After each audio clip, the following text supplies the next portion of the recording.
Bloodline El Salvador, Chapter 7. Manuel's journey north began smoothly enough. He had his professionally forged Salvadoran passport in hand and, with Juan Carlos's help, cut through the red tape at the U.S. Embassy and obtained a temporary visa. He was officially a wartime refugee. At least that part was true. He flew first class to Los Angeles International Airport on a Pan American jet.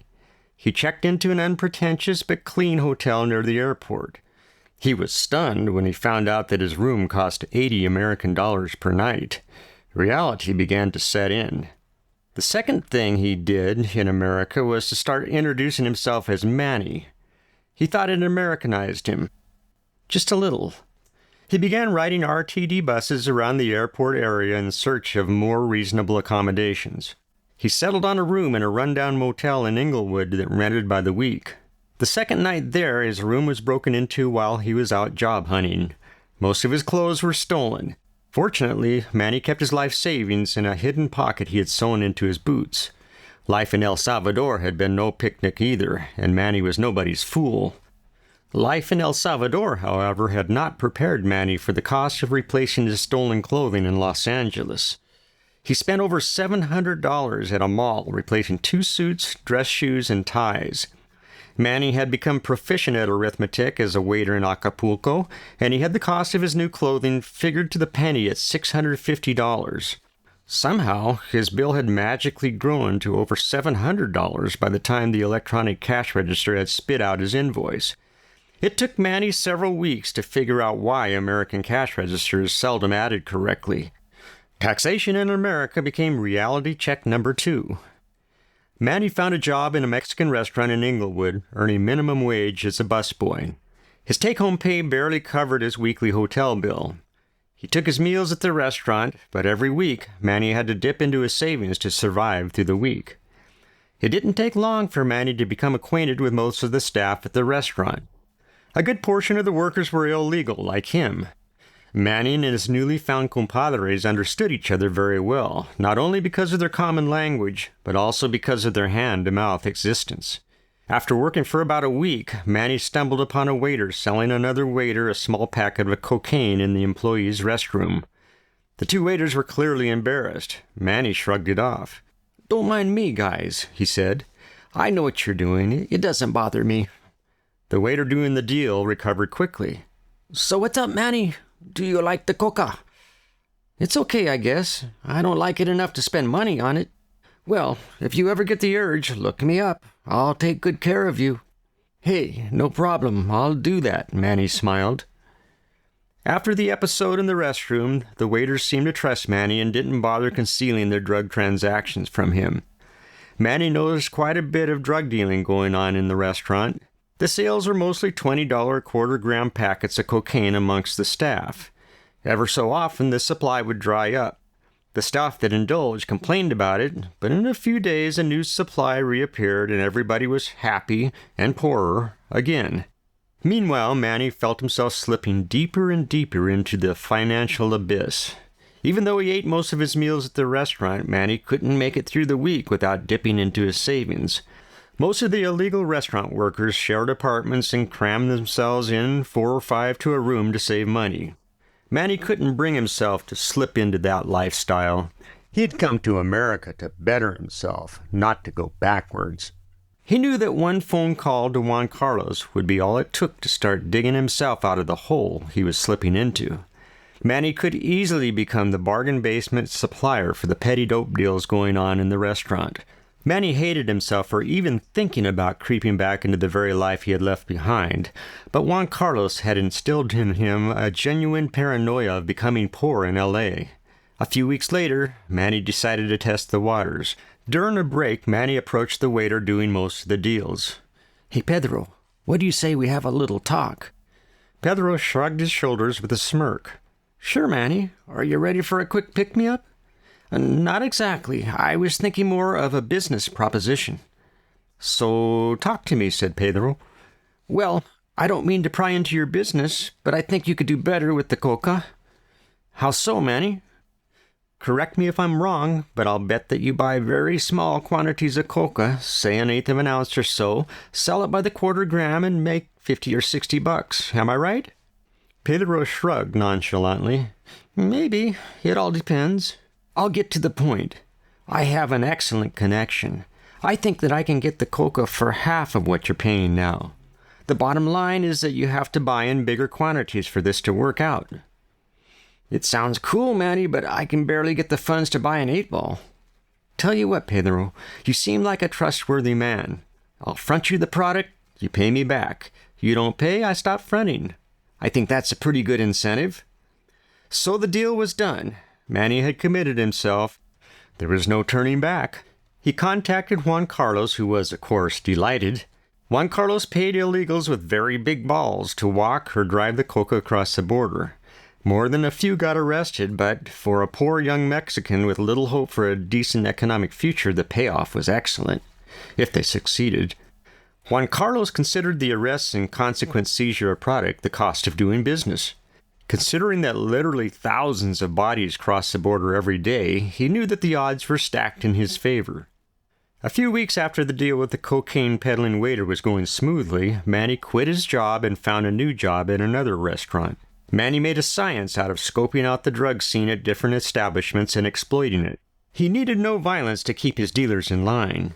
He allowed himself to be burned by a dealer one time only and then cut off the product. They always paid up. It was just too good a situation for them to screw up. Manny's financial situation slowly evolved from desperate to poor and then to comfortably middle class. He rejected his inner-city digs and opted instead for a comfortable apartment in a nice complex in the Van Nuys section of the San Fernando Valley. His operation was running smoothly. Manny still practiced Juan Carlos's cautious methods. He lived in a typical middle-class 2-bedroom apartment complete with newer but run-of-the-mill furniture. He never ever dealt out of his home and never kept any drug paraphernalia.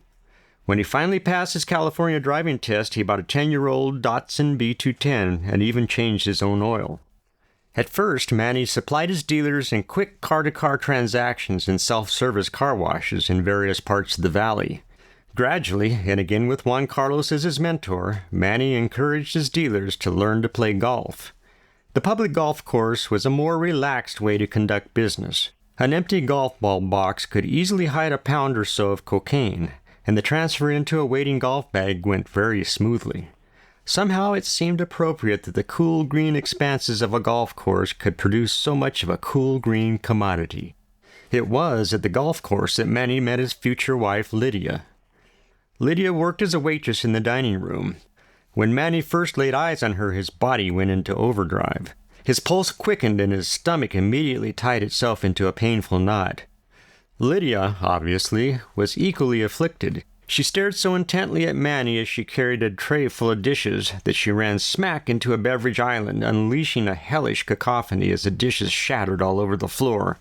Manny rushed over to help pick up the broken pieces scattered about. As he bent over to help, his face almost touched Lydia's as she looked up at him red-faced in embarrassment. Close up, the attraction between the two was stronger than ever. Lydia later told Manny that it was all she could do to keep from pulling his head down and kissing him right on the spot. Lydia protested, No, you're the customer. I'll get the busboys to help clean up the mess. Really." She smiled up at him despite the stress of the situation. Although of Mexican descent, Lydia's light complexion, reddish hair, and green eyes obviously favored her Spanish heritage. She was a beautiful woman. As far as Manny was concerned, she was a goddess. His physical attraction to her was so intense that he knew he had to have her. He hit Lydia up for her phone number. She didn't hesitate, and they went out on their first date a couple of days later. That night, Manny kissed Lydia goodnight at the door of her apartment. She invited him in. Manny said, "Okay, just for a few minutes." Like a true gentleman, Manny didn't stay long and got up to leave. Lydia leaned against the door, blocking his way. She didn't say anything, but gave Manny a huge smile and held out her arms for a kiss goodnight. He gave her a kiss, but Lydia wouldn't let go. One thing led to another, and Manny ended up leaving her apartment 3 days later. 3 weeks from their first date, they hopped in Lydia's car and got married in Mexico.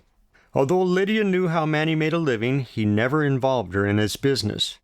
Manny told acquaintances that he worked as a corporate undercover agent exposing till tipping bartenders and managers. This helped explain his frequent job hopping and lifestyle a bit too rich for a waiter. Lydia's older sister Joanna lived on a few acres of orange groves near Porterville, California, a small agricultural community north of Bakersfield. The two sisters had a very close relationship. Joanna's husband had passed away a few years ago, and she struggled financially ever since to keep their small citrus operation going. Manny became close to Joanna in a brotherly fashion. Occasionally, Joanna drove to Los Angeles to visit Manny and her sister. They often took her out to dinner and afterwards go dancing at one of the local cumbia bars in the valley. Every time Joanna came to visit, Manny sent her back home with a shoebox full of tips from waitering to help her out, or so Lydia was led to believe. In reality, the shoebox was loaded with $20s and $100 bills. Once safely back at the farm in Porterville, Joanna meticulously counted the money, took exactly 15% for her, and stashed the rest in between the wall studs of her stoutly built farmhouse.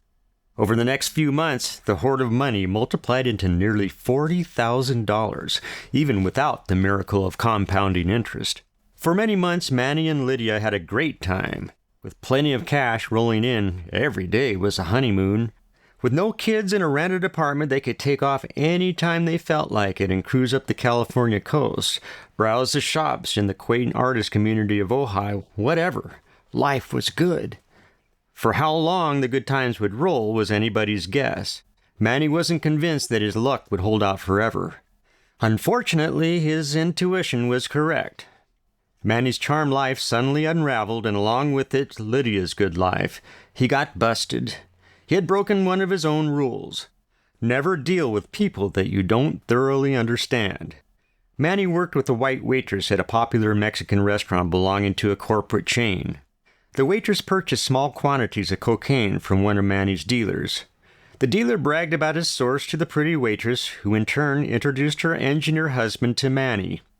Her husband had an excellent job as an aerospace engineer at Rockwell, but he felt that cocaine dealing would be a dandy method of paying off his student loans quickly. After all, half of his friends were occasional users. What he hadn't counted on was the friends of his friends' friends. Soon the engineer had no idea who he was dealing to and sold a gram to an undercover cop. The police leaned on him for 5 minutes, and the brave young yuppie tearfully confessed to every bad thing he had ever done, clear back to his grammar school days, complete with names. A trap was set, and Manny took the fall.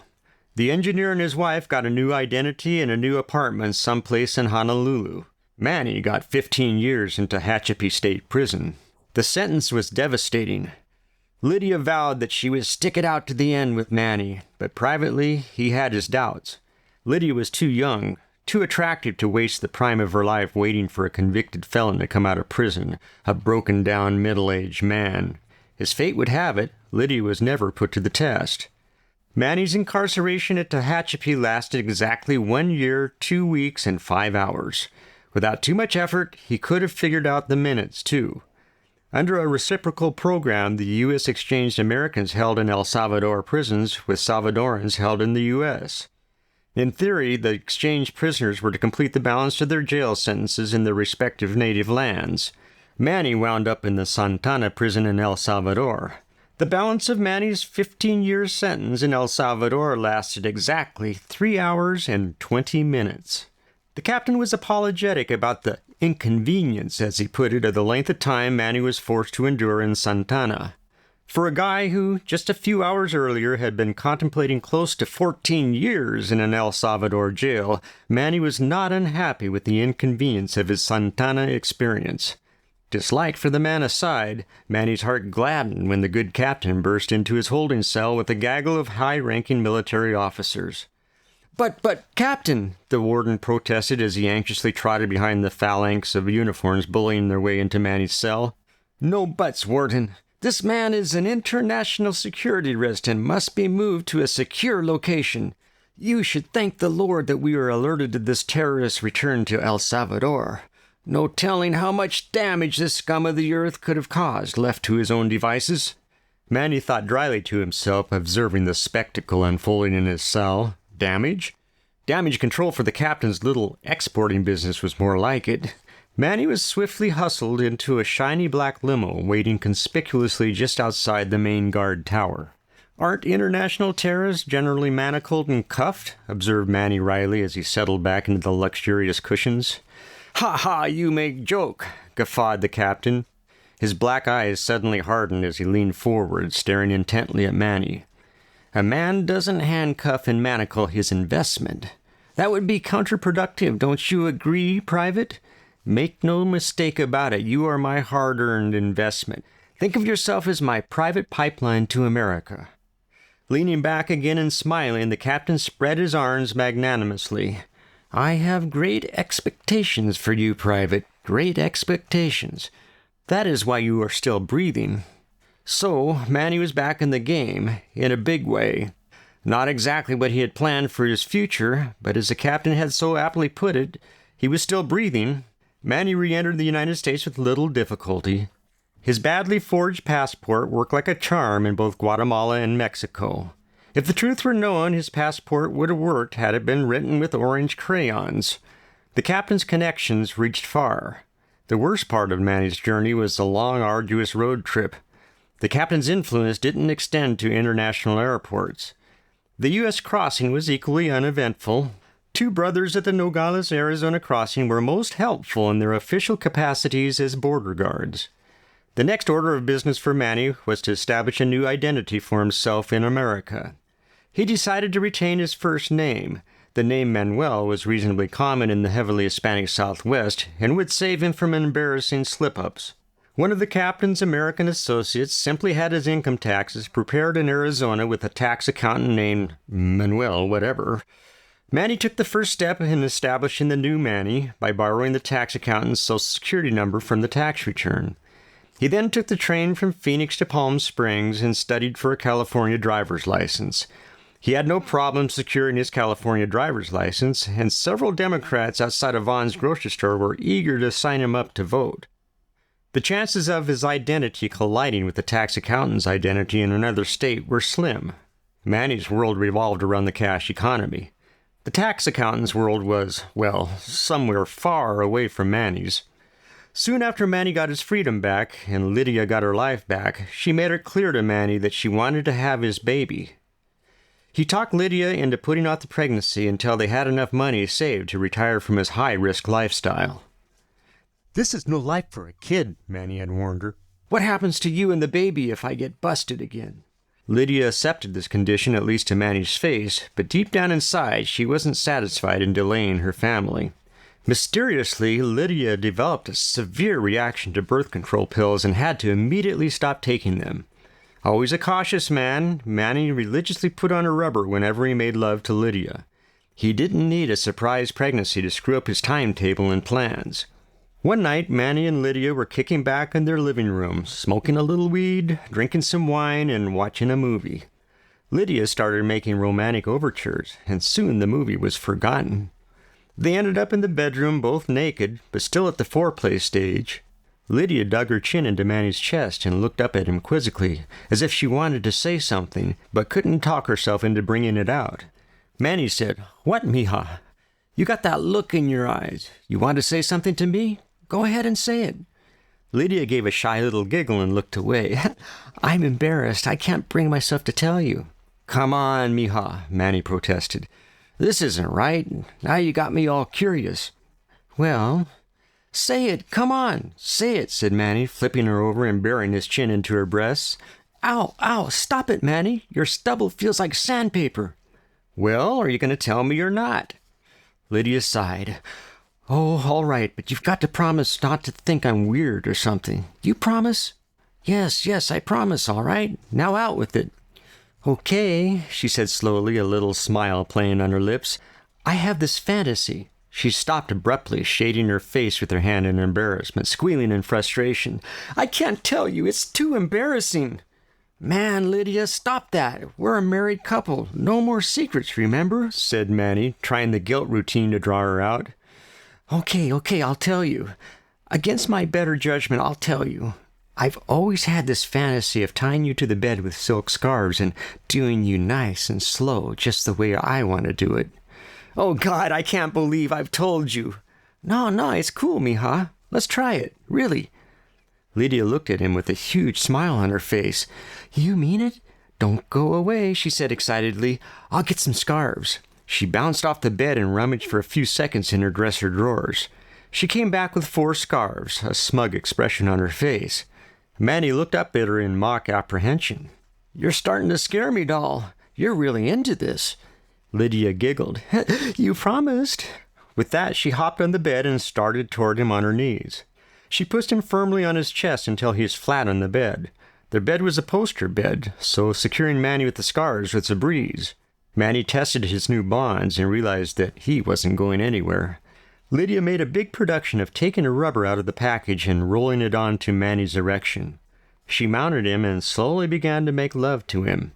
After a few minutes, she rolled off of him and sat on her knees at his side, gently bending his hard-on and letting it flop onto his belly with a resounding swack, a sly little look on her face. Manny began to get worried and started squirming in his bonds a little. "Hey, mija, I don't like that sneaky look on your face. What's that devious feminine mind cooking up now?"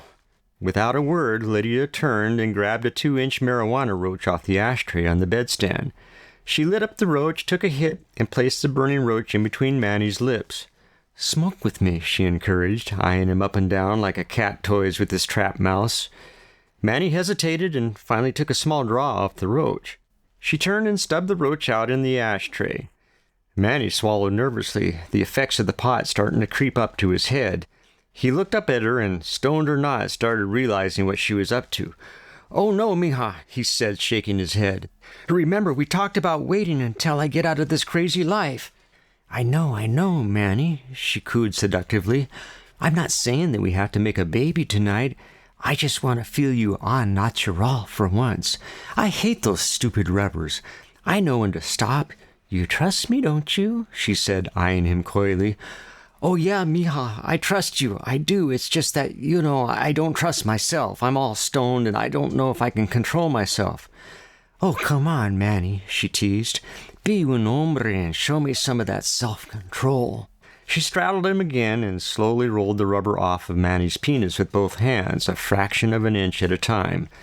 By now, Manny knew where this was all going and also knew that he was totally powerless to keep it from happening. Afterwards, when Lydia had untied him, Manny had seriously considered lodging a strong protest, but recognized the futility of arguing with a strong-willed woman. He gradually accepted the realization that he would most likely become a daddy, unless the Catholic rhythm method really did work. 6 weeks later, Lydia announced proudly that she was pregnant.